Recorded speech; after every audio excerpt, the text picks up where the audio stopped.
बिस्मिल्लाहिर्रहमानिर्रहीम वाला रसूलुल्लाह। एक सवाल हमारे पास है कि फ़तह मक्का के रोज़ नबी करीम अलैहिस्सलाम ने हज़रत सैयदना अबू सुफ़ियान रज़ियल्लाहु ताला अन्हु के घर को दारुल अमान क्यों करार दिया? बाज़ लोग इस हवाले से एतराज़ करते हैं कि उनका कोई एहसान था, तब हज़ूर अलैहिस्सलाम ने उनके घर को दारुल अमान करार दिया, और बाज़ कहते हैं उनकी ये फ़ज़ीलत है, उनका शर्फ़ है। तो इस हवाले से देखिए, ये नबी करीम अलैहिस्सलाम के इख्तियारात हैं। आप अलैहिस्सलाम जिसके घर को चाहे दारुल अमान करार दें। अब सारी ज़िंदगी अबू सुफ़ियान जंगों में आते रहे, यानी जंग बदर, जंग और दीगर जंगों में मुसलमानों के मुकाबिल आते रहे, कुफ़ार के वो सरदार रहे। तो ये मारिफातुस सुनन वाला आसार बैहक़ी में हदीस मौजूद है कि फ़तह मक्का के रोज़ नबी करीम अलैहिस्सलाम ने फरमाया कि जो शख्स अबू सुफ़ियान के घर में दाखिल हो जाए, इसके लिए अमान है।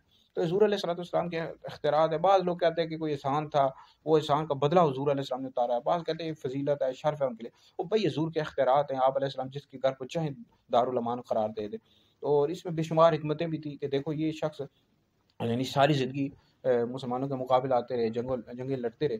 तो अब हज़ूर अलैहिस्सलाम ने के घर को दारुल अमान करार दिया, और इम्तिहान इस्मा में है कि फ़तह मक्का के रोज़ हज़ूर का ये जो हुस्न अखलाक है देखकर, भई आप अलैहिस्सलाम ने कई लोगों को माफ़ कर दिया, देखकर 2000 अफ़राद ईमान ले आए थे भई।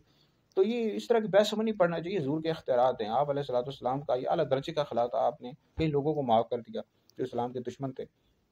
तो अबू सुफ़ियान रज़ियल्लाहु ताला अन्हु इस्लाम ले आए थे।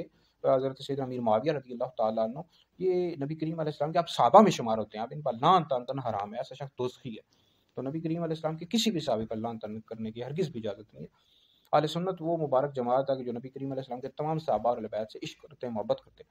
अहले सुन्नत का बेड़ा पारा साहिब ज़ुहूर नज्म हैं और नाव हैं इतरत रसूलुल्लाह की।